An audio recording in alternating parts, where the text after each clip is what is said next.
বিশাল হিলুয়াছড়া চা বাগানের ভিতরে আমরা এতক্ষণ গৌর গোবিন্দের গুহা দেখে আসলাম। পাশেই রয়েছে হজরত বিয়াবন শাহ রহমতুল্লাহি আলাইহির মাজার শরীফ, এবং উনি হচ্ছেন হজরত শাহজালাল রহমতুল্লাহি আলাইহির অন্যতম সফর সঙ্গী।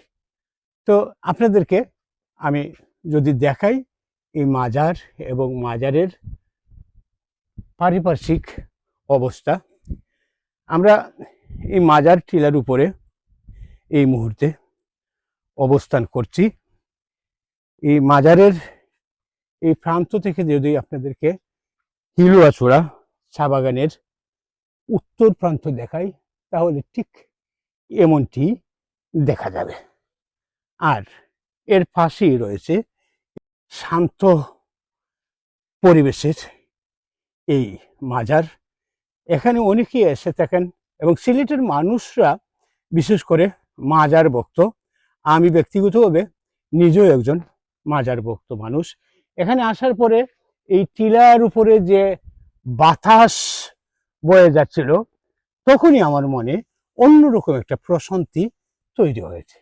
আপনারা যদি দেখেন, এই দেখেন গাছের পাতা কিভাবে নড়ে ছড়ে উঠছে এই বাঁশডালের পাতায়, যেন অন্যরকম একটা প্রশান্তির ছোঁয়া দিয়ে যাচ্ছে।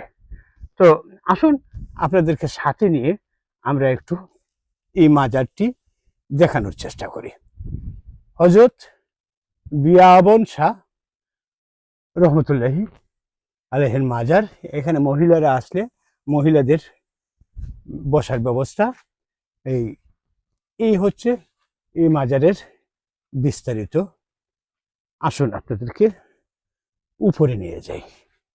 এই হচ্ছে হযরত বিয়াবন শাহ রহমতুল্লাহি আলাইহির মাজার শরীফ, এবং এই মাজার শরীফে ভক্তবৃন্দ এসে থাকেন এবং এই ভক্তবৃন্দরা এই মাজার শরীফে বিভিন্ন মান্যত করে থাকেন।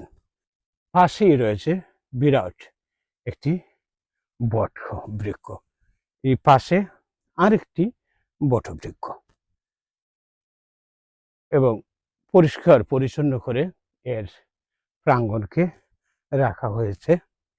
এই যে নিচের দিকে চা বাগান রয়েছে এবং আমরা অনেক উপরে রয়েছে। এই গাছটির মাথা অনেক আগেই ভেঙে পড়েছে, তারপরেও তার পার্শ্ববর্তী ডালপালায় তাকে ধরে রেখেছে।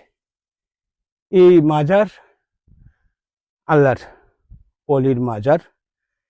এই মাজারে আসলে এর পবিত্রতা রক্ষা করার চেষ্টা করবেন। আমার সাথে রয়েছেন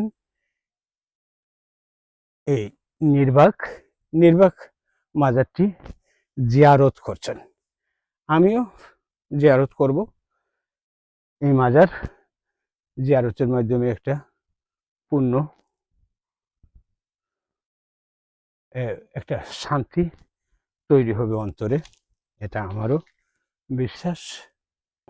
আপনারা যদি কখনো এদিকে আসেন, এই মাজারটি দেখে যাবেন এবং মাজারটি জিয়ারত করে যাবেন। সাথে রয়েছেন আমাদের গাইড, উনি আমাদেরকে সাথে করে নিয়ে আসছেন। অনেক ভালো থাকুন। সকলের জন্য ভালোবাসা, কৃতজ্ঞতা থাকলো।